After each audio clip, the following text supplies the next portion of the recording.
compartir. Y bueno, pues les damos a todos muchas gracias por estar hoy acá en sábado. Y hoy estamos con Carlos Arévalo Pla, que es un amigo de todos nosotros y es miembro del ECOL, participa, bueno, ha estado en varias actividades. De hecho hizo algo con el surrealismo hace unos meses, me parece, y eh, pues practica el psicoanálisis. Él vive en Montevideo y pues nos da mucho gusto que hoy pueda compartir con nosotros su trabajo. Eh, ya saben un poco cómo es la dinámica. Le damos unos minutos a Carlos para que nos platique un poquito cuál es su propuesta, su trabajo, y luego conversamos un poco entre nosotros y luego ya abrimos eh, el, el micrófono al público para que todos participen. Entonces, pues bueno, Carlos, te damos pues la más cordial bienvenida. Muchas gracias por aceptar la invitación y pues ya estamos. Adelante. Perfecto. Buenas tardes. Gracias por la invitación al grupo de amigos de Ediciones Justín. A ustedes por estar aquí un sábado de tarde encontrándonos en esta plataforma virtual. No soy alguien muy ducho a las tecnologías, pero bueno, espero no sufran demasiado. Voy a leer algo que preparé para compartir. Es un poco extenso, pero me parece necesario para ubicar ciertos puntos para poder conversar. El año, como bien decía Elena, el año pasado con tres amigos artistas hicimos una celebración de los 100 años del primer manifiesto surrealista, con Virginia Morto, que es escritora, también y practica el psicoanálisis, con Federico Ruiz Santaesteban, que se dedica a a la fotografía, y Federico Arnaud, que es un artista contemporáneo. Sin duda, personas mordidas por la curiosidad en su modo de existencia. Y ha pasado un tiempo ya desde esa celebración y los distintos diálogos que he tenido me han llevado a pensar otras cosas. Para aquella intervención recorrimos muchas lecturas. Una que va a ser de referencia es la biografía de André Breton, escrita por Marc Polisotti, publicada en el 2020. Que esa es una biografía súper recomendable donde hace toda una historia de Breton y todos los acontecimientos de la época que es muy interesante. El título, ¿la práctica psicoanalítica será surrealista o no será? Es una pregunta, una invitación a pensar juntos. Por ahora la vamos a dejar suspendida. Propongo hacer cierto recorrido para situar en qué punto considero pertinente la pregunta. No voy a tomar el surrealismo. Es muy amplio y está marcado por muchos giros, muchas veces vinculado a las muchísimas rupturas o acontecimientos epocales. Para ubicarnos, en comienzo podríamos seguir a Breton, que señala tres etapas históricas bien definidas. Primero, el periodo investigador o intuitivo, o para otros llamado la fase de los sueños, que abarca desde la separación de Dada hasta la toma de conciencia política en 1925. El segundo periodo sería el periodo razonador o una fase Foto, política. me gusta de las entreguerras. Ay, a ver, espérame. Perdón. No, Carlos, es que alguien tiene su micrófono abierto. Si pueden Ah, cerrar sus micrófonos, por favor. Gracias. Ahora sí. Adelante. El segundo periodo es la fase política, que algunos rematan en 1929 con el ingreso de Dalí al movimiento, otros en 1930 con una pelea con Aragón y Soupá. Otra etapa es la expansión internacional, donde puede perfilarse hasta el regreso de Bretón a París. El resto es un poco el designio que Bretón inscribió en su lápida: yo busco el oro del tiempo. La cuestión de la supervivencia o no del movimiento queda ahí suspendida al tiempo, o jugada en el tiempo, ¿no? Voy a tomar principalmente la fase de los sueños, desde los comienzos de la escritura automática hasta la presentación del primer manifiesto surrealista. Esto sería aproximadamente entre 1918 y 1924. Entiendo la propuesta surrealista como una forma de vida, en el sentido desarrollado por Agamben, una vida que ya no puede ser separada de su forma, una vida para la cual en su modo de vivir está en juego su vivir mismo, y en su vivir está en juego principalmente su modo de vivir. La propuesta surrealista es una poética de la vida. El ejemplo paradigmático de esta propuesta es Rimbaud, quien es surrealista en la práctica de la vida y en cualquier parte. O una vida puede tener formas surrealistas en algún aspecto. Se puede ser surrealista en la malignidad, en el sadismo, en el amor, en política, en la aventura, en la moral, en la confidencia, en el ajenjo, en el beso, en el símbolo, en la atmósfera, en su casa, a la distancia, en la anécdota, etcétera. Agrego, se puede ser surrealista en sostener la hipótesis del inconsciente. Lorilo Fer, pensando el entrecruzamiento del psicoanálisis y el arte, nos acerca a cierta advertencia. ¿Por qué cuando el psicoanálisis pierde su relación con las obras de arte, con la literatura, con la poesía, con la poética misma de la obra de arte, a saber, su fuerza y sus condiciones de producción, agregaría yo, la experiencia artística, no se convierte en una gnosis científica o en una hermenéutica positiva? Si en algún momento me quieren frenar, me dicen porque yo arranqué, ¿no? Adelante, adelante, sí. Agamben dice, los primeros 20 años del siglo XX se definieron con razón como la época de los movimientos, no solo tanto a la derecha como a la izquierda del ordenamiento político, los partidos le ceden el lugar a los movimientos. El movimiento obrero y también el fascismo y el nazismo se definen como movimientos, sino incluso en las artes, en las ciencias y en todo ámbito de la vida social, los movimientos sustituyen hasta tal punto a las escuelas y a las instituciones que es prácticamente imposible hacer de ellos una lista exhaustiva. Es significativo que cuando en 1914 Freud busca un nombre para su escuela, se decide al final por el de movimiento psicoanalítico.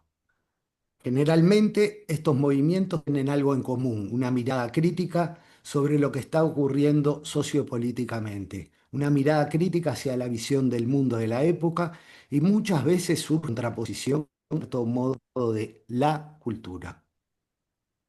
Ambos movimientos, el psicoanalítico y el surrealista, coinciden en ser producto de una determinada formación histórica que ve y hace ver lo que se puede en función de sus condiciones. Producen ambos nuevas maneras de ver. Tienen en común darle la relevancia a una parte del mundo, ese otro lado de la vida psíquica que se llama inconsciente. En algún sentido, ambos están tomados por las palabras e imágenes que se imponen, por la magia de las palabras, por la liberación de la lengua, el decir de la lengua, el decir de las imágenes. Claro, de distintos modos. El psicoanálisis inventando el inconsciente, haciendo lugar a todo un aspecto de la vida anímica que no era considerado del modo que es propuesto por Freud, analizar sus efectos en la vida de las personas. Y el surrealismo ampliando la realidad, anexando a la realidad ese otro lado oscuro, experimentando la sobrerealidad. Siguiendo esta línea de las imágenes, una pequeña digresión. Ambos movimientos utilizan imágenes marinas. Freud hablará de los icebergs para dar cuenta de la estratificación del psiquismo, del cual vemos una parte y otra parte, la que no vemos, es mucho más grande. Aragón hablará de océano, de olas, de una ola de sueños, cercano a la escritura de Lautréamont. Esta pequeña sutileza sobre los distintos estados del agua, uno en la cristalización y el otro en lo moviente, en algún sentido van dando cuenta de cómo piensa y plantea cada uno el inconsciente. Otra pequeña digresión, Breton considerado el padre del surrealismo, me perdí, perdón, el papa del surrealismo. sobrenombre que no le gustaba del todo. A Freud ya lo conocemos, no sería una exageración decir que ambos movimientos funcionaron con una figura fuerte del guía, con todas las pasiones que estas figuras despertaban, el amor o el desamor, como el nombre de la obra de Man Ray. La palabra surrealismo es un neologismo, una palabra inventada que proviene del francés, surrealisme, que se compone del prefijo sur, sobre o por encima, y de realisme, que se traduce como realismo. Fue acuñada por Guilherme de Apollinaire en 1917. En la traducción, el pasaje de una lengua a la otra se pierde el sentido de sur, que implica una anexión. Se pasó como un galicismo con la consecuencia de que una parte de su sentido no pasara.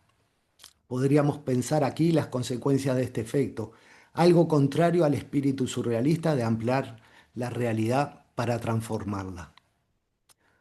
Me resulta interesante la lectura que hace Benjamin acerca del espíritu surrealista en su artículo El surrealismo, la última instantánea de los intelectuales europeos en 1929, quien ve con buenos ojos cómo ese estrecho círculo de, comillas, dice, estrecho círculo de personas ha hecho estallar desde dentro del ámbito de la poesía, empujando la vida poética hasta los límites de lo posible.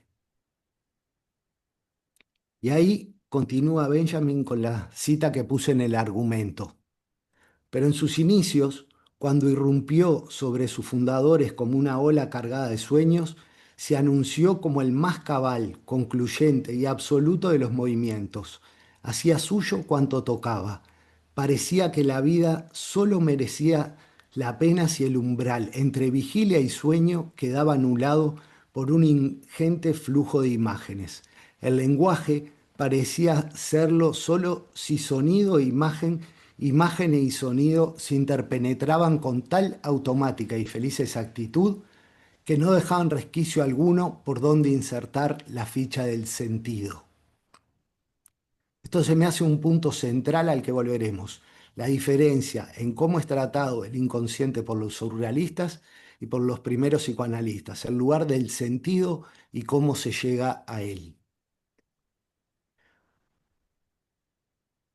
Otro punto que toca en ese artículo que me parece interesante señalarlo es lo referente a la iluminación, cuando dice la verdadera superación creadora de la iluminación religiosa no radica desde luego en las drogas, sino en una iluminación profana, en una inspiración materialista antropológica. Parece importante porque él le adjudica eso a los surrealistas capaces de generar y producir iluminaciones profanas. Y un punto más en este artículo para dejarlo, Benjamin plantea cierta genealogía anarquista del surrealismo, donde dice entre los años 1865 y 1875, algunos grandes anarquistas, sin saber nada los unos de los otros, todos pusieron su reloj a la misma hora y 40 años después explotaron al mismo tiempo. Leyendo este artículo de Benjamin, a su vez estaba leyendo otro libro y se me impuso una ocurrencia, porque estaba leyendo el texto de Catherine Malabou que se llama Al ladrón, anarquismos y filosofía. Ahí una ocurrencia exagerada sin duda de cómo funciona el inconsciente de los surrealistas y el de Freud. No digo del psicoanálisis, pues esa generalización como tal entiendo que no existe. Existen distintas formas de practicarlo y en eso hay distintas formas de entender el inconsciente. La ocurrencia es la siguiente. Los surrealistas son geógrafos del inconsciente, mientras Freud, como sabemos, hace un trabajo arqueológico del inconsciente. Los surrealistas se consideran un medio para intentar explorar esas regiones novedosas de la mente, lo maravilloso, los sueños, la locura, etc. Todas esas expresiones que escapan a la lógica y su objetivo es la unión de esos dos mundos. Como dice Breton, yo creo firmemente en la fusión futura de esos dos estados, aparentemente tan contradictorios, el sueño y la realidad. en una especie de realidad absoluta, de superrealidad. Los surrealistas entienden que deben registrar lo que se les impone del inconsciente. Están atentos a los acontecimientos, cual geógrafo que debe registrar si en el territorio explorado se impone un río, un arroyo, un océano, cartografiando sus diferentes manifestaciones, captando el movimiento, produciendo mapas rizomáticos en lo vivo. Llegan a lugares interesantes moviéndose en el mapa como cazadores. Como cuenta Aragón, era el tiempo en que, reuniéndonos al atardecer como cazadores, hacíamos nuestro balance de la juntada, el reencuentro, el recuento de los animales que habíamos inventado, de las plantas fantásticas, de las imágenes abatidas. Son cartógrafos de la imaginación. Breton, en el manifiesto, declara, hay que estar agradecidos con Freud, pues gracias a sus descubrimientos es posible que la imaginación esté a punto de reconquistar sus derechos. Y agrega, si las profundidades de nuestro espíritu cobijan fuerzas sorprendentes, capaces de acrecentar las que existen en la superficie, o de luchar victoriosamente contra ellas, hay un justificado interés en captarlas primero para someterlas después, si conviene, al control de la razón. Dejan en claro que no sería una geografía de la realidad, sino de esta realidad ampliada, de la sobrerealidad, donde la imaginación tiene un lugar importante. Mapear aquello que acontece sin la necesidad de saber bien qué lo causó. De allí los distintos experimentos que los han acompañado al grupo surrealista, desde la escritura automática, las sesiones de hipnotismo grupal, las alucinaciones provocadas, las encuestas, los ensayos de simulación de enfermedades mentales, los juegos gráficos y verbales, los dibujos hechos a ojos cerrados, la interpretación de los objetos encontrados, las derivas en las calles, el azar objetivo y los sueños. Estos experimentos tienen un lado productivo, de invención, de descubrimiento. También muchas veces no salieron del todo bien. Y esos acontecimientos marcaban los giros en sus investigaciones y los abandonos de ciertas prácticas. Como exploradores que van progresando sobre un terreno desconocido, muestran sus resultados en el primer número de la revista La Revolución Surrealista, no siendo para nada conclusivos. Es más, aclarando, todo habría que esperar para más adelante, dicen. Por otro lado, tenemos en su método arqueológico, Freud intenta explorar en las profundidades del psiquismo. En Psicopatología de la vida cotidiana dice, como principio arquitectónico del aparato anímico se deja colegir la estratificación, la edificación a partir de instancias que se superponen unas a otras. A través de la libre asociación y la escucha flotante se intenta encontrar algo experimentado que se haya reprimido, para que los pacientes recuerden o refiera a acontecimientos tanto recientes como pasados. En este sentido, el inconsciente es una suerte de depósito donde se guardan reliquias. He aquí el trabajo del explorador, haciendo una excavación arqueológica sobre los recuerdos. Lo importante es encontrar en la historia determinadas escenas que le permitan dar sentido a las manifestaciones del inconsciente, a ciertos síntomas actuales. Este método marcó los comienzos del psicoanálisis como experiencia. Con quienes lo consultaban, Freud fue construyendo su recorrido teórico, investigando sobre los síntomas, los sueños, los actos fallidos, los lapsus, los chistes, bajo una cierta premisa. Como dice en Psicopatología de la vida cotidiana, no hay en lo psíquico nada que sea producto de un libre albedrío, que no obedezca a un determinismo. En esta línea nos aclara que el intento estaría al servicio de armar una historia continua, un relato.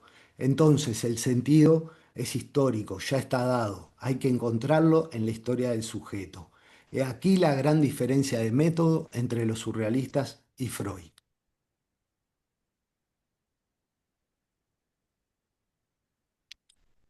Sigamos esta deriva para ver un poco el camino, o sea, la idea, ahora voy a plantear algunas cosas que tienen que ver con cuál es el lugar de las traducciones de Freud en Francia y cuál es el camino de Breton en relación al psicoanálisis, para calibrar en algún sentido cómo se produce ese cruce y cuánto conocimiento y desconocimiento hay uno del otro, más allá de lo que sea una percepción popular como psicoanálisis y surrealismo van de la mano, eh, no van tan así.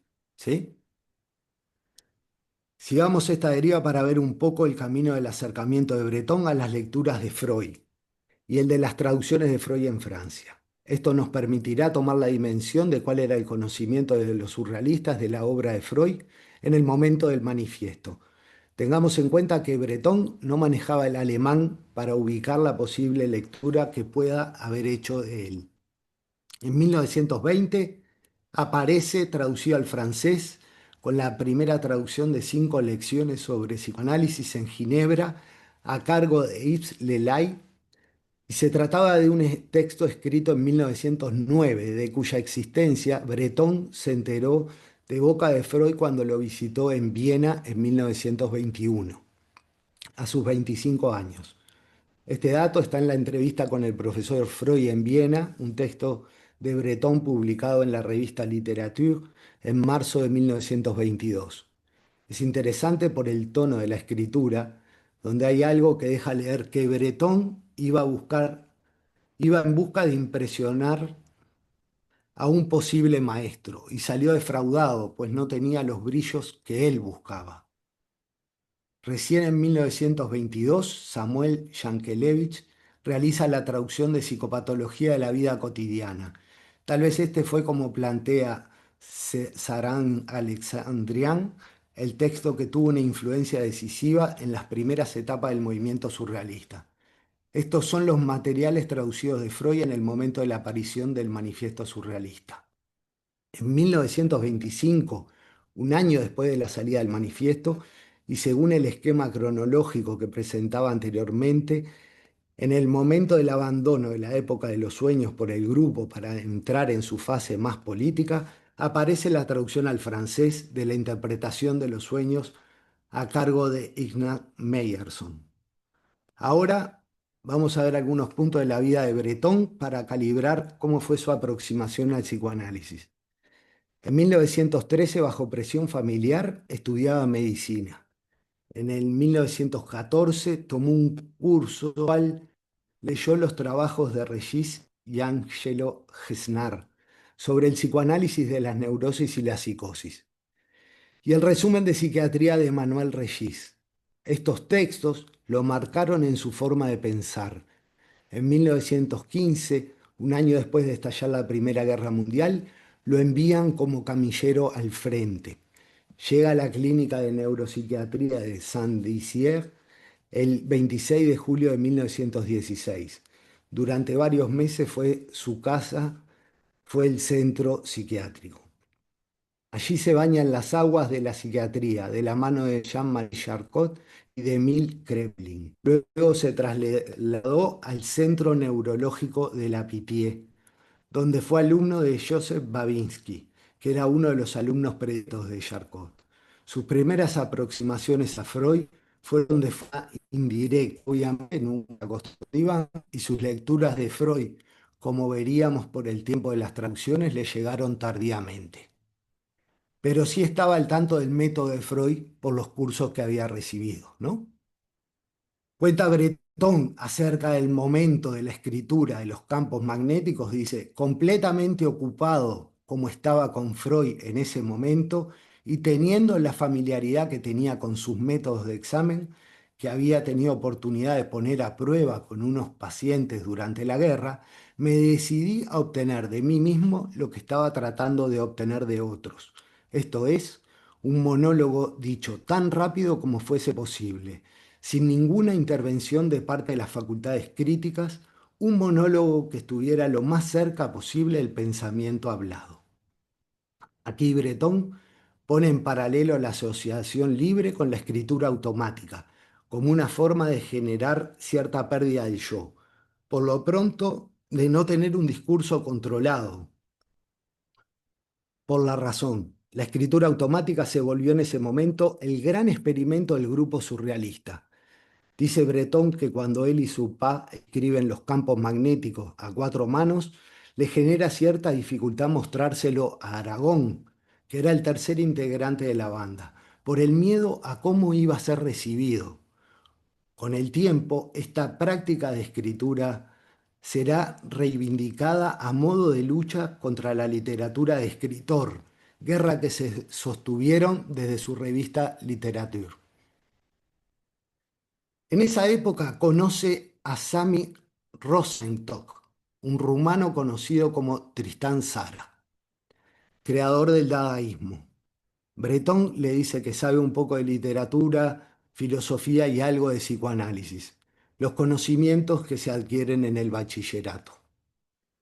Tzara tenía una posición más crítica sobre el psicoanálisis, igual he encontrado solo una referencia al psicoanálisis por Tristán Tzara que está en los manifiestos dadaístas, ubicada en el Manifiesto de Dada de 1918, primer manifiesto del movimiento publicado en el número 3 de la revista Dada de Zúrich.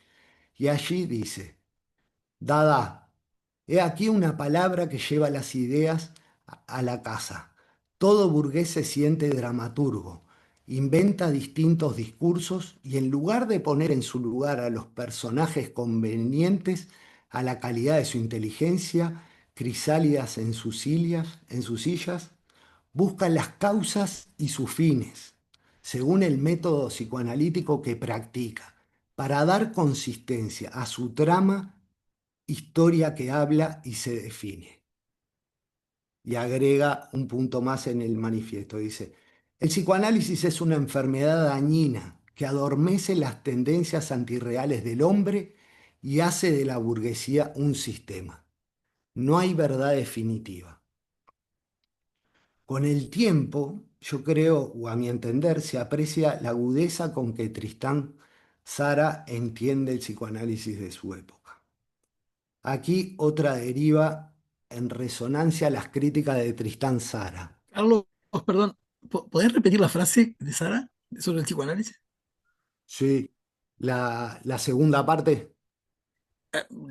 No sé. Sí, no, porque en la primera habla de que busca las causas y sus fines, ¿no? No, no, la En la segunda, la primera, segunda. según el método psicoanalítico. Y en la segunda dice: el psicoanálisis es una enfermedad dañina Sí, que adormece las tendencias antirreales del hombre ok, y hace de la burguesía un sistema. No hay gracias. verdad definitiva. Gracias. 1918, ¿no? Eso está dicho en ese momento.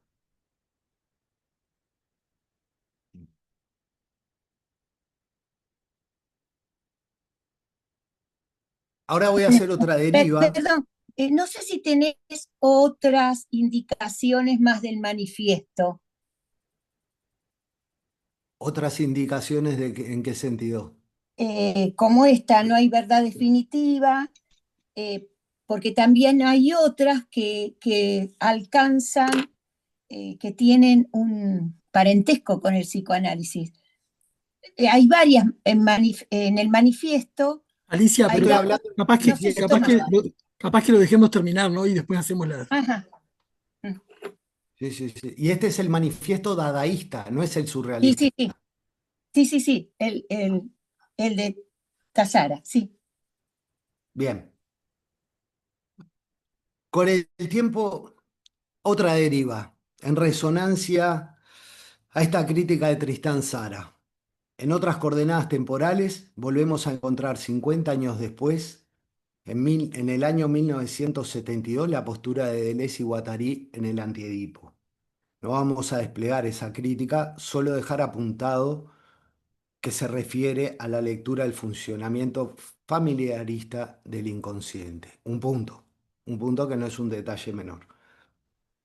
Siguiendo estas coordenadas temporales, en enero de 1973 se publica el libro El psicoanalismo, el orden psicoanalítico y el poder de Robert Castell. Libro que genera una gran conmoción por su estilo. Rápidamente lo leen Deleuze y Foucault y ambos elogian este trabajo.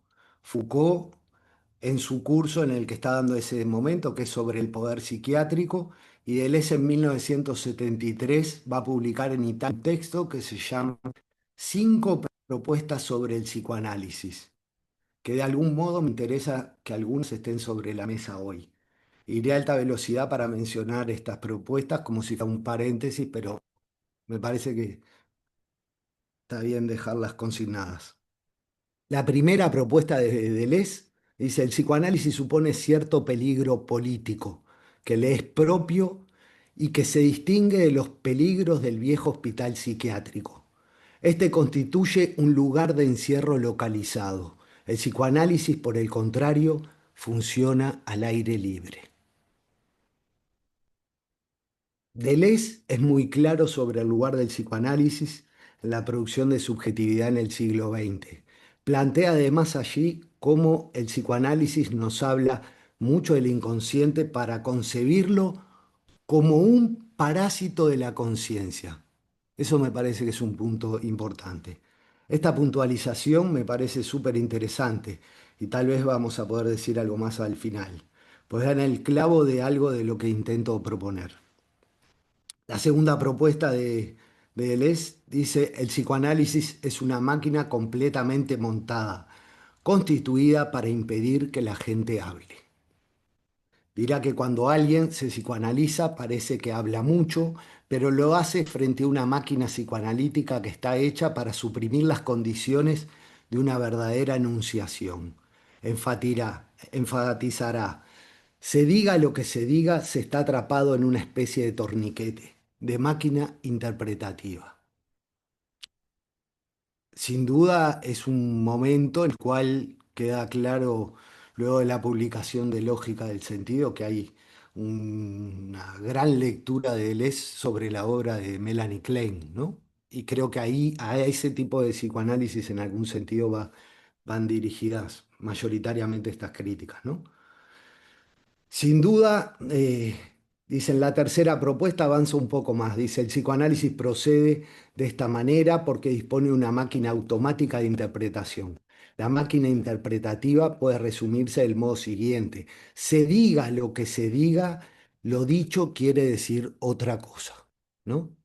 Sin duda esta propuesta no sería pertinente, por decirlo de algún modo, para una escucha lacaniana, con toda la generalización que eso implica, ya que como práctica del decir lo importante es lo que está en juego en lo que se dice, o así lo entiendo yo, al estilo estoico.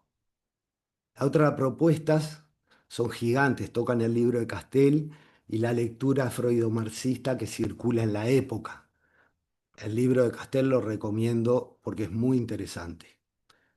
Terminamos el paréntesis y volvamos a la postura de Tristán Tzara para contraponerlo con los dichos de Maurice Nadeau en su Historia del Surrealismo. Dice de Freud: un sabio psiquiatra de Viena, provisto de una linterna sorda, trata de recorrer ese laberinto oscuro. Sus descubrimientos son tan escalofriantes que el burgués interrumpido en su digestión se escandaliza.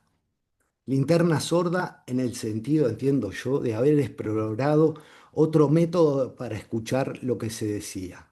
También podemos actualizarlo y traer a la escena algo del escuchar menos. A veces, aturdidos por un modo del decir, se escucha poco. Ser un poco más sordos no está mal. Me gusta la construcción de la frase como si fuera un sintagma surrealista. Linterna sorda.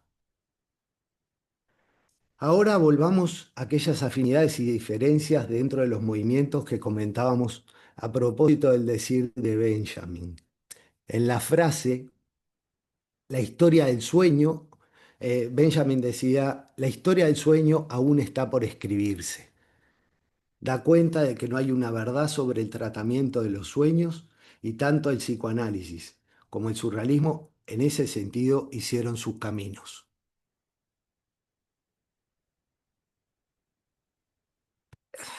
Diversas maneras de entender qué se juega en esa experiencia. En este sentido, recuerdo la frase célebre de Saint Paul Roux que colgaba en la puerta de su cuarto al irse a dormir. El poeta trabaja. De nuevo aquí la diferencia de caminos y de experimentación. Saint Paul Roux afirma que el poeta trabaja. Freud hablará del trabajo del sueño. Se me hace una hermosa propuesta de sublevación en relación a la producción fordista de la época. Tanto Freud como los surrealistas consideran que los sueños eran la vía regia al inconsciente, en eso coincidían. Ahora bien, lo que entendían que era un sueño, se podría decir que eran cosas distintas. Breton ha publicado varios sueños de él y de sus compañeros en las distintas revistas que han formado. Allí vemos que el sueño es la descripción hecha con el menor retardo posible. Apenas se despertaban, escribían todo lo que recordaban del sueño. Eso era un sueño surrealista, lo que se decía en imágenes y palabras en el sueño, lo dicho. En cambio, para Freud, el sueño es lo que se relata del sueño e incluye todas las asociaciones que produce el soñante en relación. Esto nos lleva directamente a otro punto de diferencia. Los surrealistas consideran que el sueño no comporta ningún residuo irreductible. Es posible descifrar todo lo que dice un sueño a partir de desplegar todas sus imágenes. Freud habla del ombligo del sueño, nudo donde se detiene la posibilidad de alcanzarlo con las representaciones. Allí se detiene la interpretación. Ambos generaron una manera de ver los sueños. De distintas formas trataron la pregunta: ¿qué es lo que hace visible un sueño? Para los surrealistas, los sueños eran valiosos por su contenido poético, por la posibilidad de tomar contacto con el inconsciente, de ver las imágenes que en estos aparecen y no menor el lugar del deseo. Para los surrealistas, poder captar el deseo en juego permite hacer del sueño el motor para la transformación de la realidad. En 1900, Freud publica la interpretación de los sueños, ubicando al sueño como un acertijo, abriendo la posibilidad de ver un material que tras su interpretación ilumina la comprensión de situaciones de la vida de las personas. El deseo tiene un papel central, pues el sueño sería el cumplimiento de deseo. Hubo que esperar 5 años para que Freud nos diga: la interpretación de los sueños, publicada en 1900, produjo entre mis colegas más desconcierto que iluminación. Y sé que vastos círculos de lectores se han contentado con reducir el contenido del libro a una consigna: cumplimiento de deseo, que se retiene con facilidad y se presta a cómodos abusos.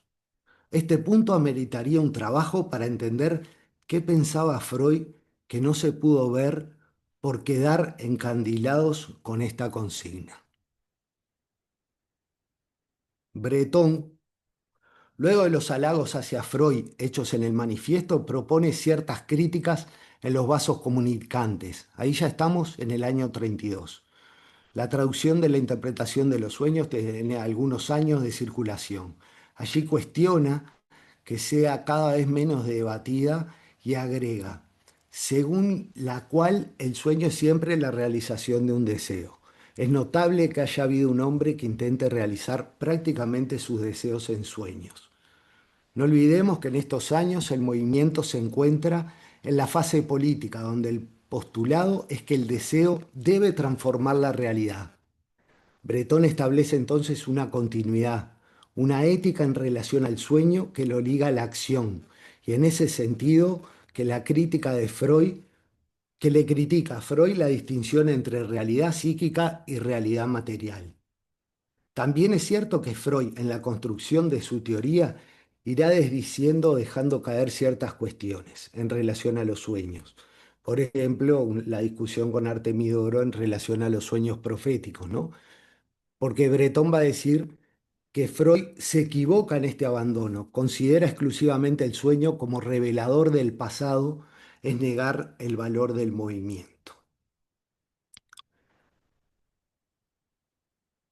La cuestión que estamos señalando no es menor. El tratamiento de los sueños y particularmente su relación con el deseo es el punto a partir del cual se separan las aguas entre psicoanálisis y surrealismo. Freud buscando una explicación individual en algún sentido y los surrealistas incluyendo el sesgo sociopolítico.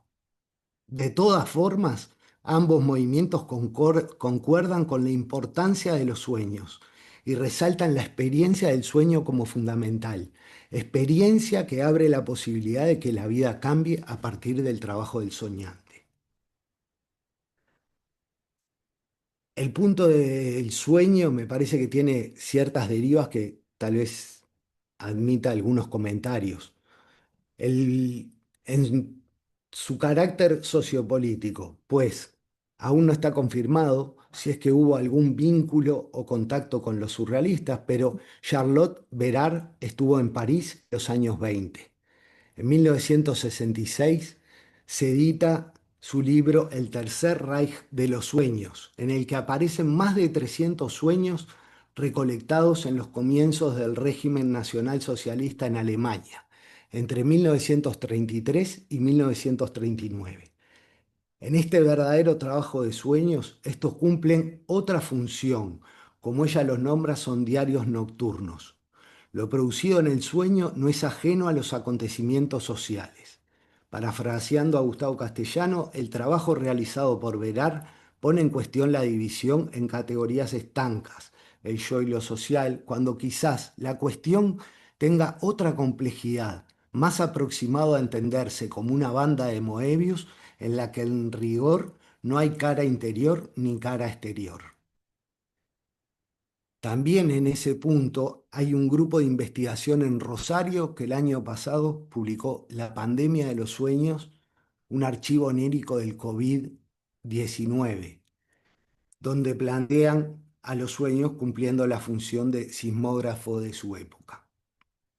Ay, perdón, Carlos, perdón, te interrumpo ahora porque tiene que ver con esto. Ese mismo grupo está recolectando ahora o recopilando sueños en la época de Milei y acaba de hacer la retraducción del libro del que estás mencionando en castellano, que está publicado por Tinta Limón. Eso solo. Totalmente. Sí, publicó ahora Tinta Limón y ellos sacaron este que es el libro de la pandemia de los sueños, Ujú. Soledad Nívoli. Aníbali, es hija de desaparecidos, además. Sí, sí, son un grupo, vinieron el año pasado a Montevideo, estuvieron en una actividad de casa de filosofía sobre eso que están haciendo y pertenecen a una red de gente que investiga sobre los sueños y los efectos en lo social, súper interesantes.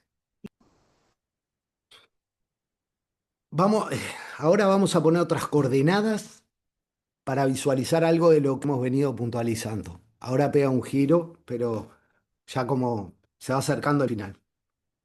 Dice, Michel Foucault, en la clase del 28 de noviembre de 1973, en el curso del poder psiquiátrico, luego de plantear el panóptico, habla de la familia y de la función psi.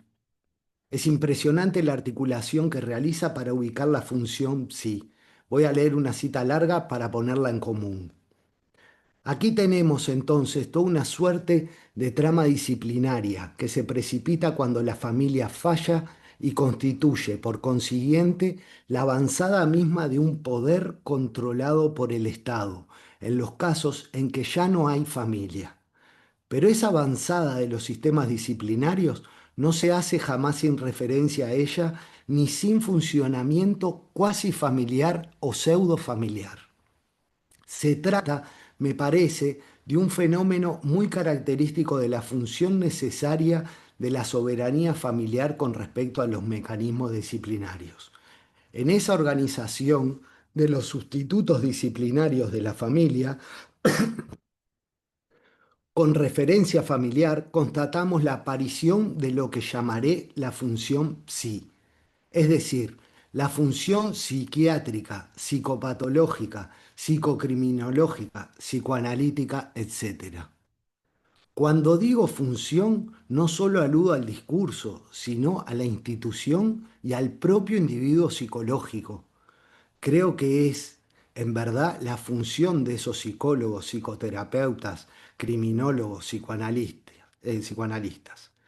¿Y cuál es, sino es ser los agentes de la organización de un dispositivo disciplinario que va a poner en marcha a precipitarse cuando se produzca un vacío de la soberanía familiar. Cierro las comillas.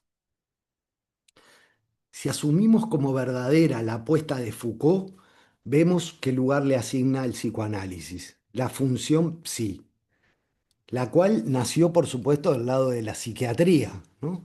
Y su otro lado es la familia. Una es contracae la otra.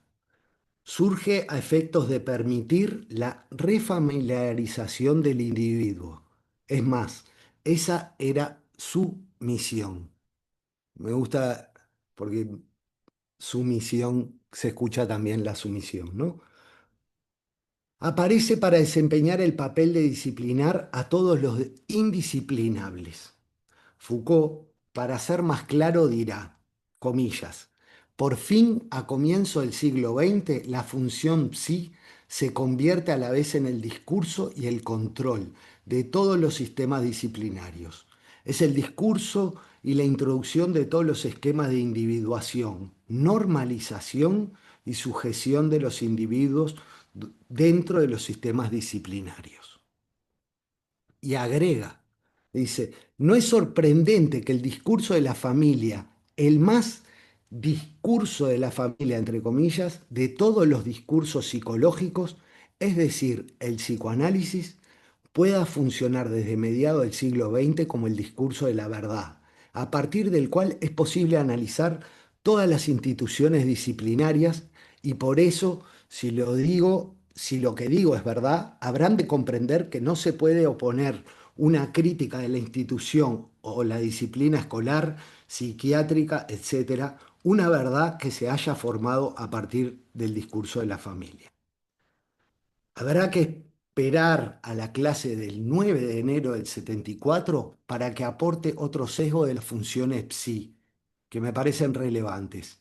Luego de la diseminación del poder psiquiátrico, las funciones cumplen su papel de intensificación de lo real siempre que sea necesario hacer actuar la realidad como poder.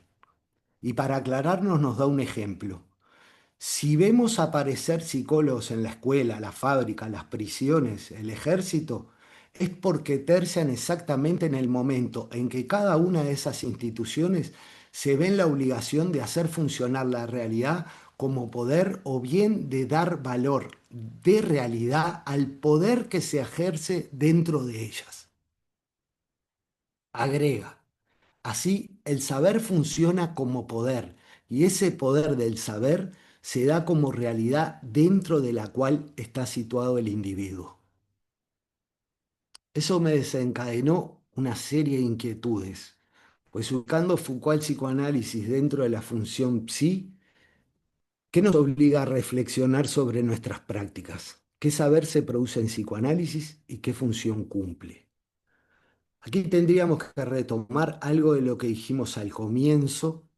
El psicoanálisis como unidad no existe, lo que existen son distintas prácticas, formas de teoría práctica. Entonces, ¿a qué psicoanálisis se dirigen las palabras de Foucault? En respuesta, me es fácil ubicar ciertas prácticas, por ejemplo, la de la psicopatología instalada en la clínica, que no es sin consecuencias en los momentos donde los conceptos se instalan en la escucha, también cuando la psicologización da sentido a los acontecimientos clínicos, cuando el psicoanálisis se acerca a la ciencia. Es con esos hilos donde entiendo que el inconsciente es tomado, como dice Deleuze, como parásito de la conciencia. Aparece el saber como poder, como captura. Por lo que me parece interesante es qué pasa dentro del psicoanálisis y si es como decían Deleuze, Foucault, Castel hace 50 años, o si es posible retomar en ese punto algo del lugar que le dieron los surrealistas al inconsciente, en el sentido de la experiencia, de la producción, un psicoanálisis que albergue una experiencia, una práctica del decir, una práctica de las afecciones. Entonces, volvamos a la pregunta inicial. ¿El psicoanálisis será surrealista o no será? Esta pregunta está ubicada en esos puntos que permiten pensar qué lugar ocupa la hipótesis del inconsciente en la experiencia analítica. Además, la pregunta resuena al menos con dos series. La primera serie podríamos decir que comienza con la última frase de Naya, la novela de André Breton, escrita en 1928, que dice: la belleza será convulsiva o no será. La segunda, un comentario de Michel Foucault en Teatro Philosophicum, escrito en 1970, donde dice: pero tal vez un día el siglo será deleuziano. 8 años después, en 1978, Foucault da una entrevista en la que dice: permítanme una corrección. Pueden imaginarse el clima de controversia que se vivía en París. Recuerdo muy bien el sentido en que utilicé esa frase, pero la frase es esta. Por el momento, esto era en 1970. Muy poca gente conoce a Deleuze. Unos pocos iniciados comprenden su importancia, pero puede llegar el día en que el siglo será deleuziano, es decir, el siglo, en el sentido cristiano del término, la opinión común frente a la élite. Y yo diría que eso no impedirá que Deleuze sea un filósofo importante. Fue en ese sentido peyorativo en el que utilicé la palabra siglo. Sí, Deleuze es alguien muy importante para mí. Klossowski, Bataille, Blanchot han sido todos muy importantes para mí y me temo que no he escrito lo suficiente sobre la influencia que deben haber tenido en mí. Creo que lo he hecho por más timidez que por ingratitud. Digo por timidez porque considero que su obra literaria o filosófica es tanto más importante de lo que yo pueda hacer, que me parece de mala educación resaltar lo poco de lo que intento hacer, poniéndolo bajo el signo, bajo el epígrafe de sus nombres como uno se protege de alguna divinidad. Y yo no quiero protegerme, y menos de personas a las que considero demasiado importante para convocarlas a mi patrocinio.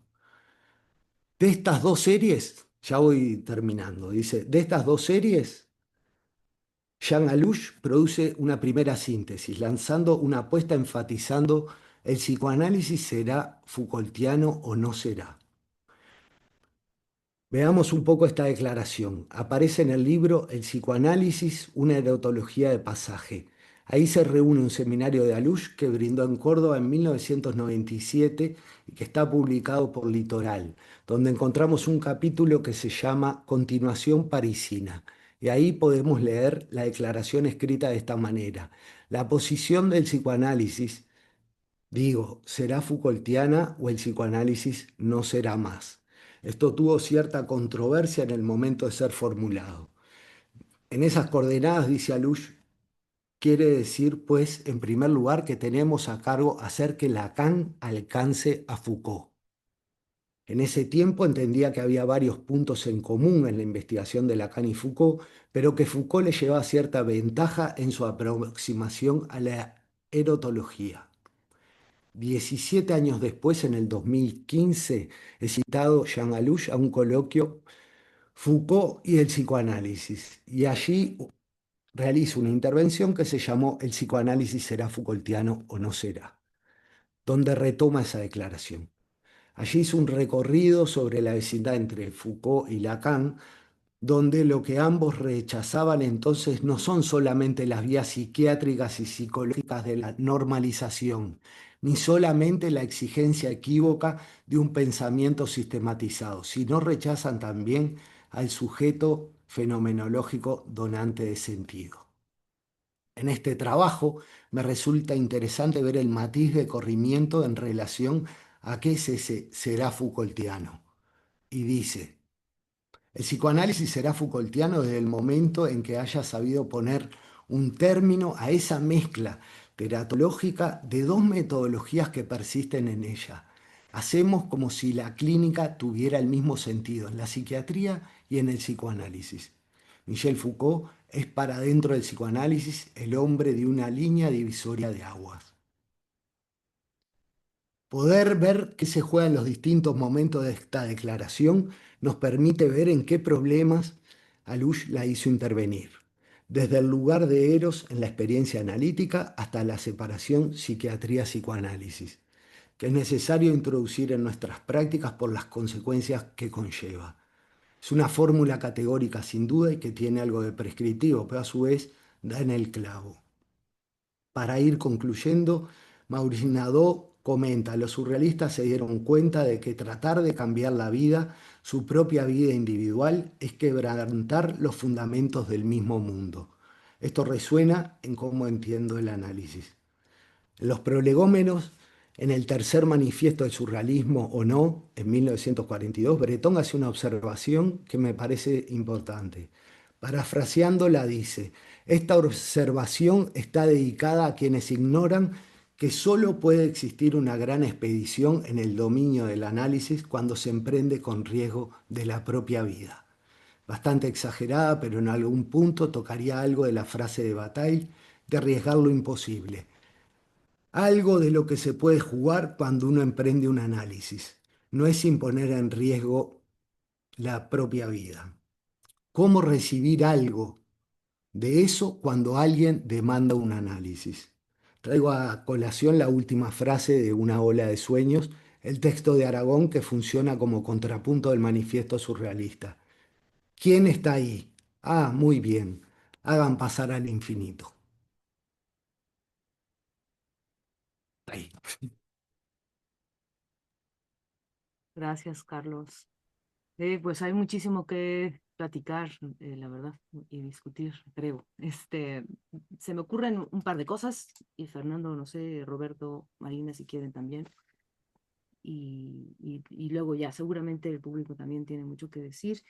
Dos cosas así sobre lo que trabajaste de Benjamin y el surrealismo, que me parece interesante, porque creo que, y a ver si estás de acuerdo, yo creo que sí, pero no lo mencionaste, quizás implícitamente, como la noción de ebriedad que rescata eh, Benjamin, Mm, de los surrealistas, ¿no? Creo que me parece que esa dimensión la rescata y además la coloca del lado de la iluminación profana.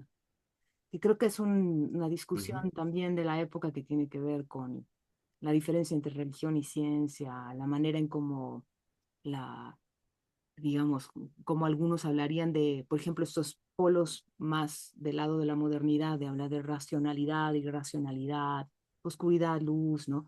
Como que Benjamin en ese sentido ujú, trata de abrir un camino que no es dualista, ¿no? Digamos, sino que plantea estas cosas, ¿no? Como iluminación profana o como esto que no acaba de desplegar en ese ensayo, que es el materialismo antropológico, ¿no? O sea, como que finalmente lo lleva del lado del ujú, materialismo, ¿no? Al surrealismo. Y eso me parece bien interesante porque creo que hay una ujú, lectura mucho más desmaterializada, por decirlo así, del surrealismo. Y creo que él lo lleva hacia lo material y hacia lo político también, ¿no? Digamos, hay una dimensión política también del surrealismo, o incluso ahí dice algo así como cuando cuerpo e imagen se conjuguen de cierta manera, entonces habrá un despertar, ¿no? Que incluso él le llama revolucionario. Entonces, este, ujú. no sé, me parece eso importante, ¿no? Como resaltar el aspecto de la ebriedad de la magia, que creo que también estaría presente en el psicoanálisis, y eso, ¿no? No sé si quieras que demos, no sé si Ujú. Fernando o quieres contestar una vez o les damos la palabra a ellos, como quieras. No, hablemos todos y Sí, cuando yo ya. crea que Vale, puedo vale. aportar algo. Me Perfecto. parece interesante lo que traes y sí, es súper pertinente esa postura de Benjamin y cómo rescata, es como la atmósfera surrealista en algún punto de cómo se produce, ¿no? En la atmósfera surrealista que sí, me parece Sí, importante. sí, y luego, bueno, después trajiste otras diferencias que me parecen no menores, ¿no? La forma en cómo se plantea el inconsciente desde los surrealistas y cómo lo plantearía Freud, eso me parece súper bonito. Y creo que, por ejemplo, en Benjamin también encuentro diferencias, ¿no? Porque lo que hacían los surrealistas con el tratamiento de los sueños esto de escribir inmediatamente, ¿no? Por ejemplo, ahí me acordé de una parte en Benjamin que habla de que para poder, como dice, algo así como que lo que él recomienda es siempre satisfacer las necesidades más primordiales antes de escribir un sueño, ¿no? Como que dándole lugar al cuerpo antes de cualquier otra cosa, ¿no? Sí, pero bueno, esa es una diferencia también por ahí. Bueno, ya, eh, no sé, Fer o Roberto, Marina. Bueno, aprovecho. Carlos, bueno, primero agradecerte el trabajo, me pareció súper, súper interesante y creo que abre a mucha cosa, pero bueno, tuve la suerte de estar en esas mismas jornadas donde presentaste algo de psicoanálisis, de psicoanálisis, bueno, valga el lapso, sí, sí, de psicoanálisis y de surrealismo. em, y pensaba, si entiendo bien, es como chequear si entiendo bien.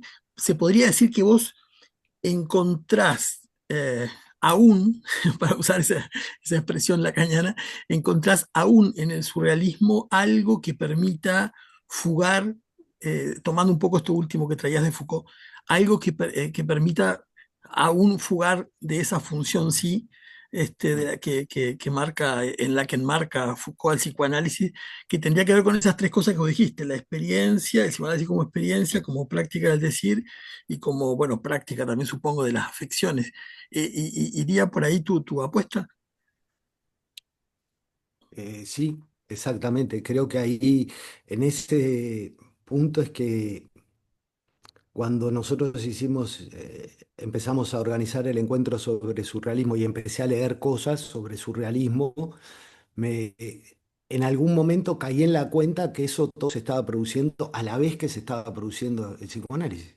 O sea, el psicoanálisis más o menos empieza a internacionalizarse fuertemente en los años 20, que empiezan a aparecer las traducciones en las distintas lenguas, que aparece en el 22, creo que es la que aparece por primera vez en español. Sí, creo que hay gente que sabe más puntualizado de esa fecha si puede ayudarnos, pero en inglés también aparece en esa fecha. O sea, hay algo ahí de, de expansión del movimiento psicoanalítico y ahí creo que caí en la cuenta de cómo algo empieza a tener un estatuto distinto. El inconsciente que manejan los surrealistas como esta cosa de la experiencia, no es que yo ascriba, ya he tenido alguna discusión con algún amigo de si ascribía políticamente a cómo funcionaba el surrealismo, si es al surrealismo, no, es puntualmente a eso, al lugar que tiene la experiencia en relación al inconsciente, a la práctica del decir y eso, cómo es puntualmente en ese punto, me parece que es interesante rescatar, en ese hilo. Mm. Sí, sí, sí. En contra de lo que en algún sentido, después por eso me parece pertinente la crítica de Tristán Tzara, bueno, del psicoanalismo de Castelli, la crítica de Deleuze y Guattari, la ubicación que le hace Foucault, que me parece que hay que uno escucha ciertos modos de estar en la clínica, ciertos modos de intervenir eh, en lo social a partir del psicoanálisis, donde el inconsciente ya brilla por su ausencia, como dice. Ujú. No es importante la personalidad, la cultura, donde una clínica del acontecimiento no está en ese campo, ¿no?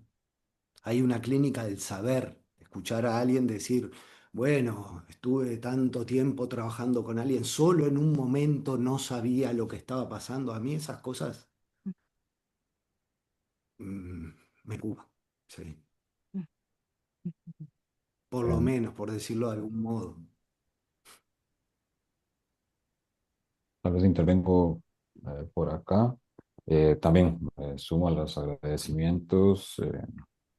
Muy, muy, muy, muy, no sé, atinado y robusto todo el recorrido que trajo hoy. A mí me queda como resonando bastante algún paralelismo que mencionaba más que todo al inicio, me parece, de los riesgos de la religiosidad. Bueno, yo le pongo la palabra riesgos y que han estado en el psicoanálisis y en el surrealismo. esto de Breton, incómodo con que le llamaran el papa del surrealismo. Eh, el mismo Freud, luego de que le presentan a Dalí y otro grupo de surrealistas, le escribe a Stefan Zweig que él está incómodo también de que los surrealistas lo tomen como su santo patrón. Esa es la frase que usa. Y pues bueno, están todas estas figuras, luego habló de patrocinio. Sabemos que también estos grupos está esta lógica cerrada, o está el riesgo de convertirse en un círculo muy cerrado a lo religioso, la excomunión de Lacan. El mismo Dalí también fue expulsado del grupo surrealista por Breton, curiosamente. Luego Foucault, la crítica como una eh, práctica confesional o pastoral, eh, etcétera, etcétera. Creo que hay bastante relevancia ahí y una advertencia muy importante de los riesgos de, de que eso se filtre, esté o se solidifique en diferentes dimensiones.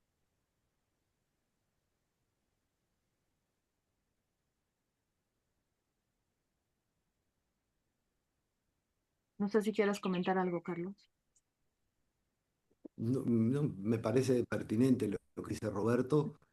Sin duda, creo que en algún sentido la lectura de Benjamin es lo que traía Elena, es como lo que los ubica fuera del orden religioso a los surrealistas, ¿no? Cuando él habla de esto de la iluminación profana, que no es la misma que la religiosa, ¿no?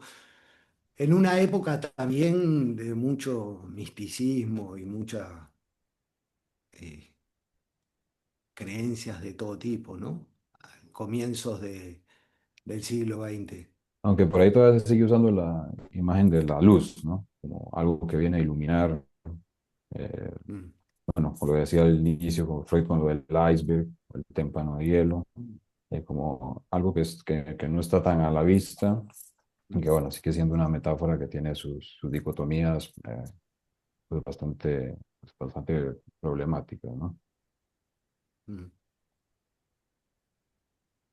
Sí, Creo que está sí. Alicia, ¿no? Sí. Ujú. Alicia.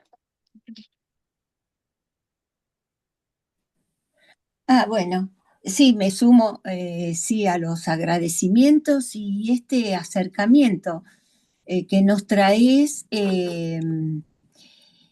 sobre estos manifiestos que yo en cierto modo como que los tenía medio en bloque, pero escuchándote, este, la diferencia entre los dos manifiestos, el manifiesto surrealista que es del 24, que es posterior al manifiesto de Standa Sara, del dadaísmo, eh, y que sí, en historia del arte es un poco complejo el análisis de estos dos manifiestos porque comparten en muchos momentos, en muchos aspectos, como lo del sueño, en muchos aspectos, y porque ellos estaban leyendo en esa época a Freud, la interpretación de los sueños, pero a mí me gusta mucho, me interesó muchísimo siempre el dadaísmo. Primero por el término, ese término que elige, que es un término sin significado, que es, en francés se dice que es un juguete o caballito, pero Dada también, lo que dice es que como las primeras, el primer balbuceo del bebé. Y esto sin significado, ¿no? Después, por eso yo te preguntaba que vos nombrabas uno de los criterios, uno de los aspectos del manifiesto, que me parece que no hay verdades definitivas, pero el manifiesto dadaísta Mm, tiene este, un acercamiento al psicoanálisis, el no sentido. Además también se dice que fue como un acto el nombrar Dada, Dada. Fue un acto Entonces me parece que esto del acto, después contra las verdades eternas, el movimiento del pensamiento, es interesante ver, bueno, poder seguir el manifiesto dadaísta. Eh, yo los tenía como muy eh, englobados, pero bueno, la verdad que está para seguir, y estas relaciones que haces con Benjamin y después con Foucault. Bueno, Para seguir algo del tránsito ese sí, sí, de Dada y el surrealismo, la biografía de Marc Polisotti es buenísima realmente. Es una biografía de Marc Polisotti ¿lo podés que escribir en el chat? ¿Se puede escribir en el chat? sí, sí, yo no sabría Pero yo lo pongo ahorita. cómo hacerlo, pero sí. Ah, Polizotti es y nombraste sí, y nombraron otro libro sobre los sueños actual, si lo pueden poner. Ese es sí, la pandemia de los sueños. Ajá, La pandemia de los sueños, un archivo sobre el COVID-19. gracias. Digo, porque en este libro, en esta biografía, queda como muy claro, cuenta también todo lo que fue el acercamiento de Bretón con Tristan Tzara y pasaje por el dadaísmo. O sea, me parece que eh, un montón de diferencias entre uno y otro, solo por puntualizar algo, hay algo de los surrealistas o cuando se configura el primer grupo surrealista, es como un intento de encontrar una salida, de transformación de la realidad, que no era algo que le interesaba tanto a los dadaístas. En ese punto de ir hacia encontrar una apuesta constructiva de lograr la transformación, eso es de los surrealistas. Realmente ahí me parece que hay un cambio de cómo intervenir. No era un objetivo dadaísta. Creo que está Elga y después alguien que se llama Moto en su nombre. Elga. Sí, Carlos, también te agradezco mucho y te quería hacer una pregunta y un comentario, porque vos dijiste así como al pasar, mientras hablabas, cuando pasaste de un párrafo al otro, me pareció muy interesante que se da por cierto, como que va de suyo de alguna forma un cierto rumor de que el surrealismo y el psicoanálisis van juntos, pero que a vos te parece que no es tan así. Y pensaba, esa es la pregunta que te quiero hacer, si no se trata como una especie de encuentro desconcertado o encuentro-desencuentro que no sé, como creo que no hay otra manera de designarlo como un oxímoron por ahí en algún sentido. Preguntarte eso porque creo que es un modo de relación tal vez, cómo lo entendés, cómo lo pensás, por qué dijiste eso. Y el comentario es un comentario que quizás a mí me resulta significativo, no deja de ser anecdótico, y es que en el 51, cuando se hizo un congreso en París de psicoanálisis, de habla francesa, y estaba Pichon Rivière ahí, es una anécdota que quizás la conozcan, estaba estudiando a Lautréamont él, ¿no? Y entonces fue a la casa de Lautréamont, no pudo entrar, después va ahí al Congreso, hace su exposición, Lacan se acerca a él y le dice que lo invita a la noche a su casa y que le tenía una sorpresa, y cuando ve la tarjeta de la dirección, era la misma dirección de Lautréamont que era el consultorio de Lacan. Pero la sorpresa no era esa, porque Lacan no lo sabía, sino que en esa cena se encuentra con Tristán Tzara. Es decir, que Lacan invita a Tristán Tzara. Estamos hablando del 31, ¿no? Así que yo no sé cuál era la relación de Tzara con el psicoanálisis, pero sí tenía una relación con Lacan y ahí mantienen una conversación. Y lo que sucede es que Lacan le regala una estereotipia de su seminario que años después Pichon Rivière se la da a Massota y es por esa estenotipia que Massota lee por primera vez a Lacan. sea, todo ese encuentro me parece como un encuentro desconcertado también que trae el psicoanálisis a la Argentina, el psicoanálisis lacaniano, vía de alguna forma el surrealismo también. Mm, mm. De todas formas, parece que a Sara no le interesa mucho el escrito de Lacan, cosa de la que Lacan se queja.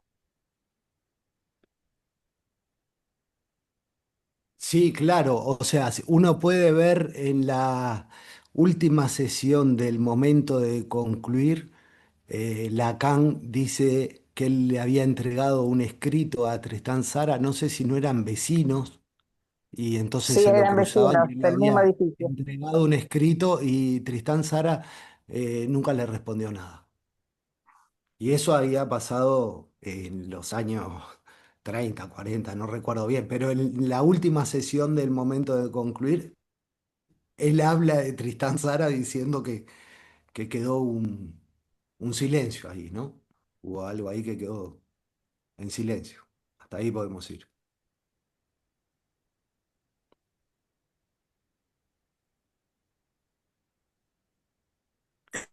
Alguien Moto que se Plus, llama iba a que hablar. Moto y 5. Soy yo, Graciela Graham, debo ser. ¡Ah, Graciela! Hola, Moto no sé cuánto se llama mi teléfono. Pensé que estabas en moto, Graciela. Un nombre artístico surrealista se puso, Moto Plus. Hasta si se te va la moto, como decimos acá, estamos en el surrealismo. Hola Carlos, me interesó mucho este asunto de la iluminación. Y me interesa, bueno, primero porque yo la trabajé bastante respecto de, después del texto de Alush sobre Margarita, sobre Me, y un texto que él tiene que se llama Iluminación e Interpretación. Y me interesó que vos decís algo así como, cuando hablas de iluminación, pareciera que hablaras de la experiencia analítica, como que la parte interpretativa, que es la que más Foucault critica, no tuviera como la esencia, estoy diciendo una barbaridad, como el hueso del psicoanálisis, que hubiera algo en la iluminación de la que Alush dice que es otra forma de acceder al saber. Él habla de que Margarita es una iluminada, habla de que Schreber es un interpretativo, un interpretador, y refiere la iluminación a una palabra que utiliza Freud cuando habla del chiste. En el chiste, ¿no? Freud dice que el chiste se produce por un momento de iluminación. Y entonces él, inclusive Alush pone en el nudo la iluminación en el lugar del no hay relación sexual, no hay esto, no hay aquello, no hay otro del otro, bueno, ahí pone la iluminación.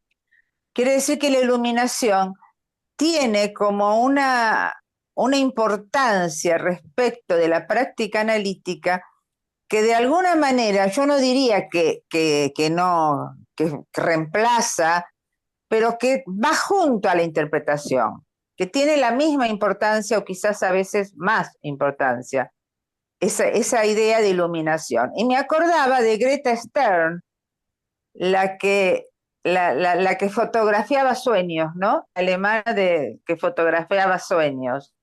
Algo de la imagen, la iluminación y eso que aparece como fulgurante, que cuando Alush dice tiene que ver con otra forma de acceder a un saber, por supuesto habla del saber del inconsciente. O sea que la iluminación es una vía para acceder al saber o al inconsciente, como Freud dice que los sueños son la vía regia para acceder al inconsciente. Entonces me parece que hayas vuelto, por supuesto que tiene que ver con los surrealistas, por supuesto que tiene que ver con el hallazgo surrealista, con esa cosa tan hermosa del hallazgo, ¿no? Del hallazgo, del no busco encuentro que tiene que ver con el surrealismo.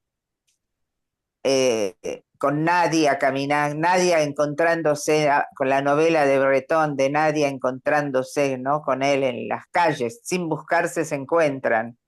Hay algo de eso que es iluminación y que tiene que ver directamente con el hallazgo del inconsciente, ¿no? Así que me pareció muy interesante y te agradezco.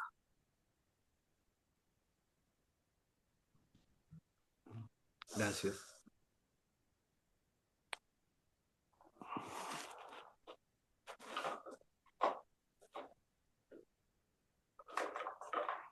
¿Nadie más tiene algún comentario o pregunta?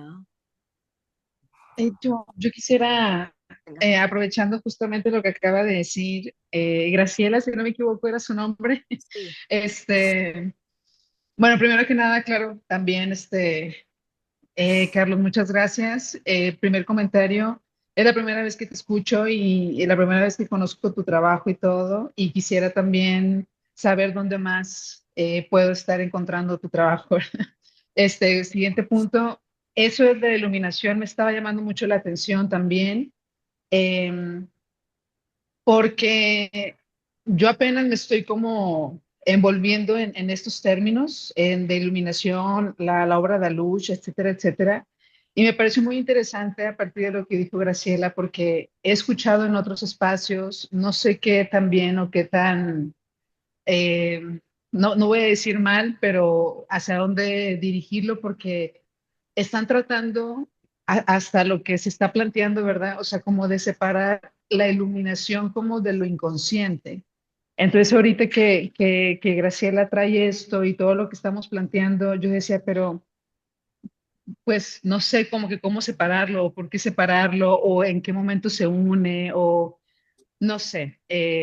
Lo traigo porque no sé si alguien más también lo ha escuchado de esa manera, o que también me ayuden a mí a cómo estar planteando esto de lo de la iluminación en sí, como para no sacarlo de lo inconsciente o qué. Entonces, como traigo esto y bueno, aparte de que me permitas también seguir leyendo de tu trabajo, Carlos, pero no sé si en eso podamos llegar a algo. En eso yo no creo que hoy pueda aportarte nada en el entendido. Eh, Creo que el énfasis de lo que yo, después que estuve como preparando el encuentro de hoy, en realidad me quedo como, eh, sin duda hay un montón de conceptos que se vienen trabajando en la escuela y que son importantes y que distintas personas lo va tomando. A mí hay algo que me quedó como, al salir de escribir esto ahora, quedo como pensando en el qué es la experiencia, qué es el valor de la experiencia, y ahí sin duda está Benjamin, está Agamben de vuelta, hay algo de volver como a la estofa de qué tipo de experiencia Alush aventura una hipótesis, hace su planteo en el psicoanálisis como un ejercicio espiritual, Claro, da cuenta de algún tipo de experiencia. Me parece que hay que seguir trabajando como en otros sesgos también, cuál es el lugar de la experiencia hoy. Estamos en el 2025 donde no, yo qué sé, va a haber que claro, pensar claro. y calibrar un montón de aspectos importantes. El lugar de la experiencia. Estoy saliendo de este trabajo con cierta pista de una hipótesis que habría que ver si se puede sostener, si los primeros trabajos de Lacan no también no es geógrafo del inconsciente en esta cosa de trabajar en la superficie, toda la lectura que hace sobre el pequeño Hans, las puntualizaciones de cómo analiza el caso, me parece que dan cuenta de que no va en la explicación psicológica del asunto, sino decir esta palabra y cómo van tocando las palabras en el hilo del discurso, que parece que hay que hilar fino en eso para poder calibrar algo de eso, de si uno va en el sentido y en la profundidad o eso es parte de lo que puede producirse de cierto tipo de situaciones, ¿no? De intervención en ciertas palabras, ¿no? Las Ujú. palabras en esa cosa de pertenecer a una red afectiva donde uno escucha una palabra y esa palabra, hay un libro que a mí me gustó mucho, que es El origen de las palabras, de un uruguayo que mi memoria me va a ayudar a traerlo, de un fernandino, a ver, Fernando, si vos te acordás, que es el origen de las Sí, palabras, sí, que lo medita tengo un... en la punta de la lengua, pero no me viene. Ok, Me parece muy bello cómo es alguien que va describiendo cómo van ingresando las palabras en su vida, ¿no? Y Damián González, ok. exactamente. Me parece que es interesante ver cómo él mapea efectivamente las palabras, efecto que tiene cuando uno toca una palabra, la magia de las palabras, los saltos, los gestos. Hay Claro. mucho para pensar ahí, me parece. Creo que está Gustavo, ¿no? Gustavo, sí.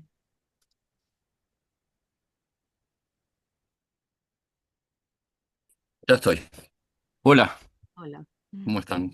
Muy bien. Gustavo. Em, bueno, este, confieso que me perdí un poquito en lo que había pensado, pero bueno, Carlos, me gustó muchísimo la intervención. Una cosa que quería rescatar de lo que he escuchado en tu recorrido es ir puntualizando em, como los distintos, con quién se está debatiendo. Me parece que en varios momentos puntualizaste eso y me parece bien importante. A mí me gusta mucho una frase un título incluso de un libro de Tomás Abraham, que es Pensar contra, porque me parece que efectivamente siempre se piensa contra alguien en las dos acepciones del término, debatiendo con y pegado a, hay como una cosa de una cierta lucha de las ideas, ¿no? Entonces me parece interesante, me pareció súper interesante lo que en ese sentido remarco, por ejemplo, la lectura que estaba haciendo de Deleuze, quizá del psicoanálisis, cuando dirige sus críticas me parece que es importante eso, ¿no?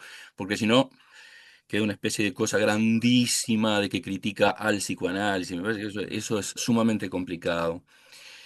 Y por otro lado, me resulta un poco complejo este tema de la iluminación, no solamente por la complejidad que entiendo que pueda tener en sí, sino porque creo que entre el texto de iluminación e interpretación y la lectura de Marguerite y la tesis de Jean Lalouche a la iluminación que aparece en Lotus Sexe pasaron 30, 40 años. No me parece que sea la misma posición. Me parece que está hablando de cosas distintas y quizá el término iluminación de cuando habla en Marguerite está más ligado a una cuestión vinculada a una cierta terminología de la psiquiatría. Eh, y creo que realmente no es que yo tenga una respuesta para nada, digo, pero realmente hay algo complejo en la ubicación que hace Jean Alouche en L'autre sexe de la iluminación, porque si mi memoria no es mala, en el nudo lo ubica en la playa entre el real y el imaginario. Mi- eh, oíme, sí, hay una diferencia enorme entre el primer texto sobre iluminación e interpretación y el último texto en el que habla de iluminación en No hay relación heterosexual. Mm, Sí, de eso se trata mi trabajo, exactamente. Inclusive ok, lo ubica en lugares distintos en el nudo, en el primer texto y en el último. bien.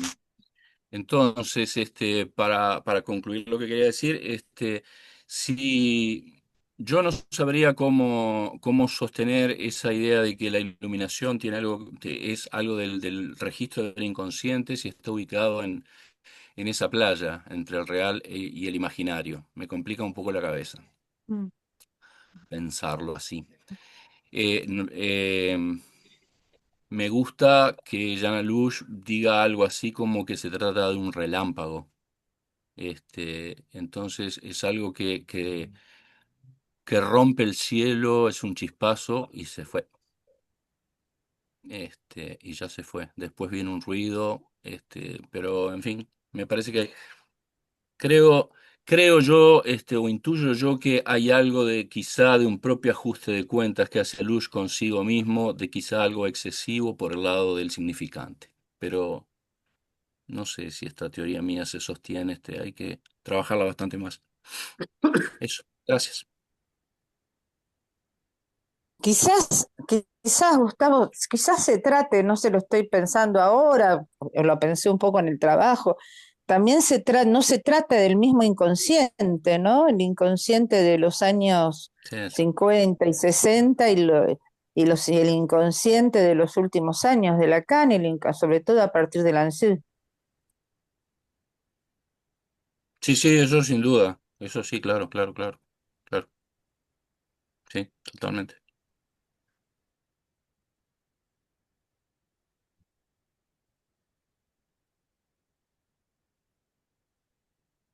Bueno, me parece que ahí hay también todo un asunto con cómo se entiende la imagen también, ¿no? Y creo que era, lo que le decía Carlos también de los surrealistas y cómo tratan el sueño. Y creo que sí ha habido como una excesiva relación entre el simbólico y el imaginario, o sea, tomar la imagen más de ese lado y no tanto de la playa a la que te refieres entre eh, el imaginario y el real. Me parece súper, súper interesante.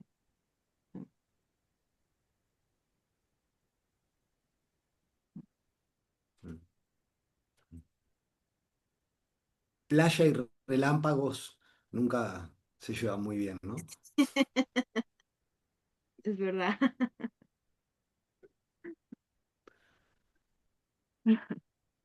Se te juega la vida ahí. Sí, claro. Bueno, no era que había que arriesgar la vida. Sí, por eso. Sí, claro. Pero uno decide dónde.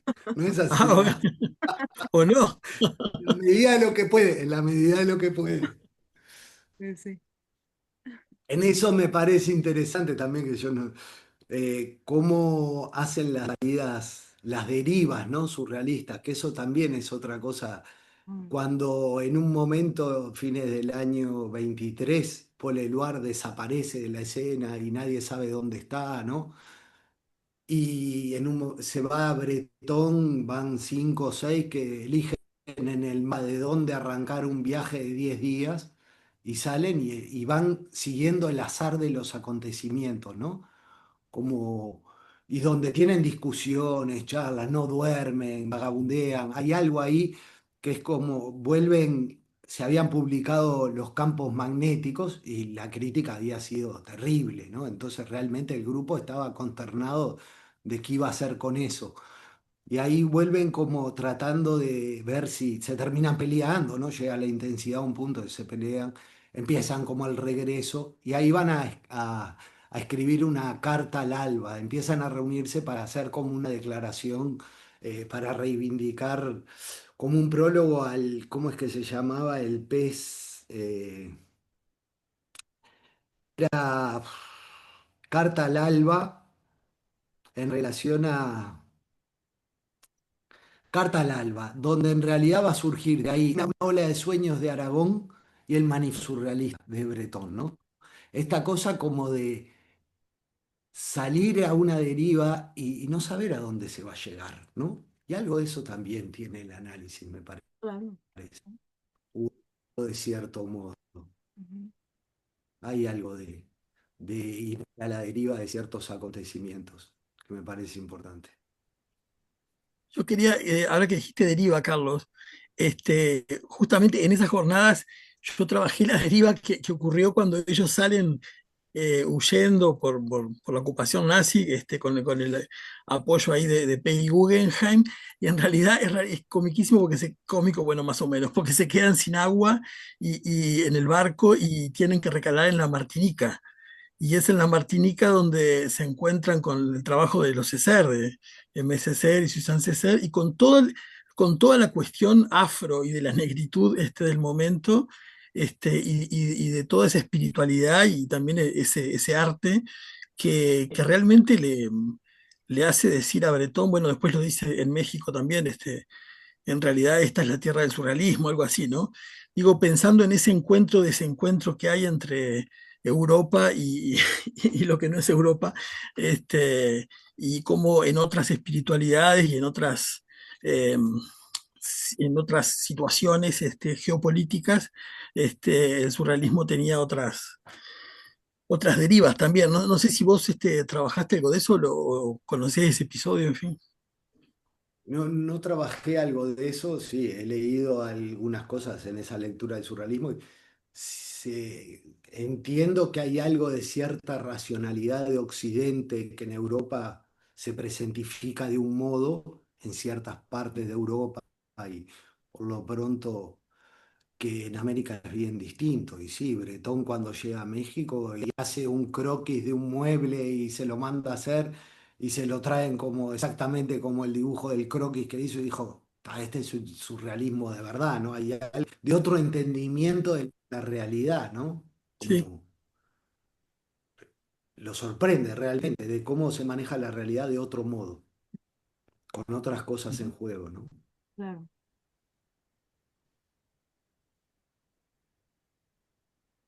Bueno, porque además tiene que ver con lo que decías, ¿no? De que finalmente se trata de expandir la realidad. Esa parte me Mm, parece mm. fabulosa. Y me estaba acordando de un texto de Michael Lowy sobre, Michelle Lowy sobre Benjamin, justamente, que decía que Benjamin era mucho más afín a las experiencias con drogas y psicotrópicos que los surrealistas, ¿no? Este, lo cual me sorprendió un poco. Siempre pensé que los surrealistas eran más usuarios de psicotrópicos, ¿no? Tuvieron su momento, pero más que nada siempre fueron como distintas prácticas de las hipnosis colectivas, ¿no? Tuvieron sesiones de espiritismo, ¿no? En algún momento aparecen como distintas experiencias y ellos las toman y van, hasta que algo pasa, siempre que puede ser de un filo casi trágico y ahí cambian y dejamos de hacer esto y vamos a hacer otra cosa. Pero no está mayoritariamente puesto en la experiencia de las drogas. Ujú, ujú. Creo que toda esa psicodelia en algún sentido la alimenta como el imaginario del ingreso de Dalí, ¿no? De Claro. estas imágenes surrealistas que hay que juntar esto con esto.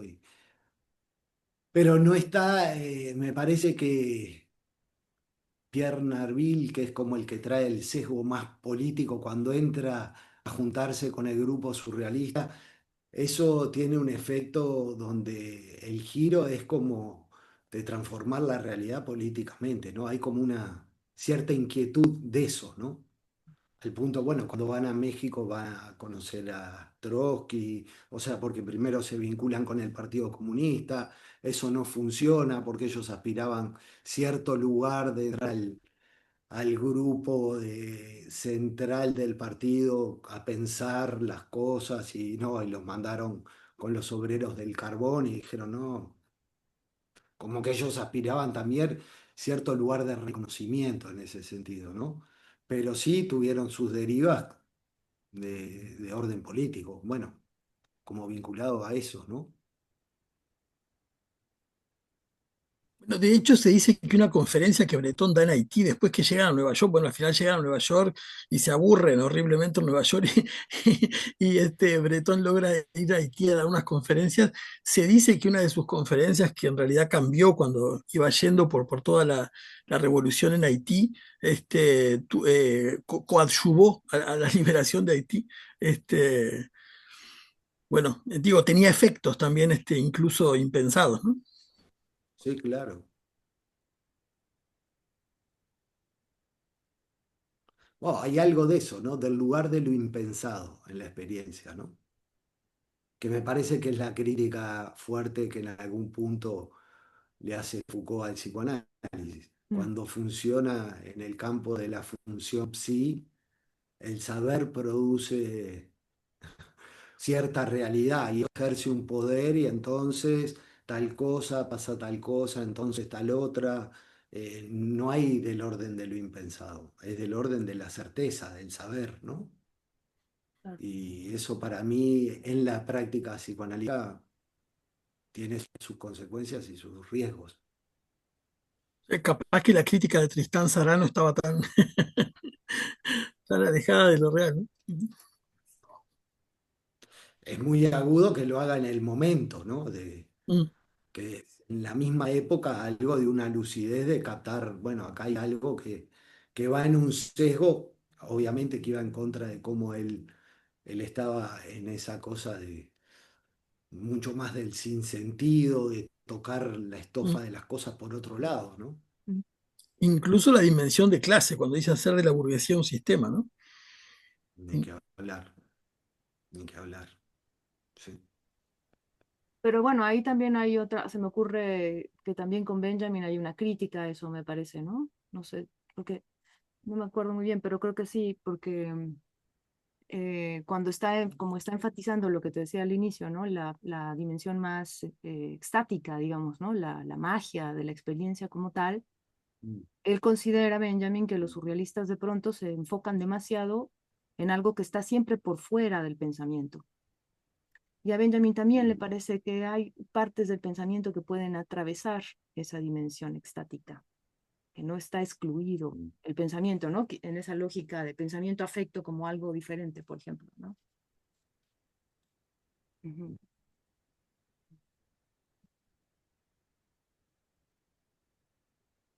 Vos ahí verías, Elena, como un cruce, más como un puente posible entre psicoanálisis y surrealismo, sin excluir la dimensión del pensamiento. Sí, o sea, Mm. porque bueno, tendríamos que discutir qué entendemos por pensamiento, evidentemente, ¿no? Pero Claro, por lo menos sí. con Benjamin está ocupado con también demostrar que hay algo del pensamiento que es extático y que no obedece a estas categorías modernas de racionalidad y irracionalidad, ¿no? También hay Mm. irracionalidad en el pensamiento, también el pensamiento es eh, extático y tiene que ver con algo, con el cuerpo, evidentemente también, en fin, ¿no? Ujú. Mm.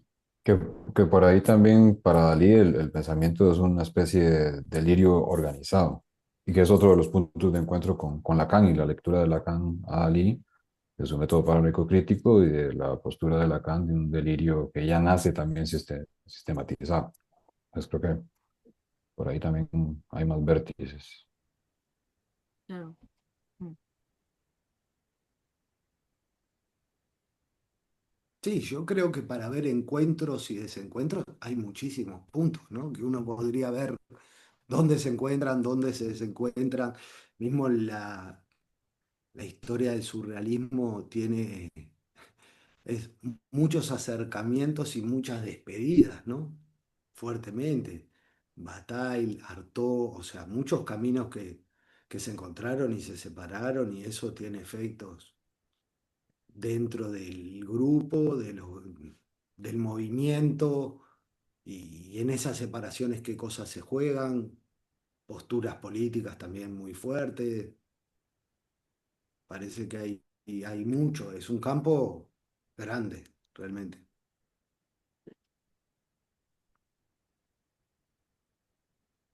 Muy bien, pues muchas gracias, Carlos. Súper interesante. Tuvimos una jornada muy, muy linda. Agradecemos también a todos los que nos acompañan acá. Pues por acá seguiremos trabajando, invitando también a otros a que compartan su trabajo. Muchísimas gracias a ustedes por el espacio y sí, me parece que van en esa línea de abrir y Abrir y pensarse. pensarse. Bueno, gracias, Carlos. Gracias. Gracias a Gracias. todos. Abrazos, bye. Chao, gracias.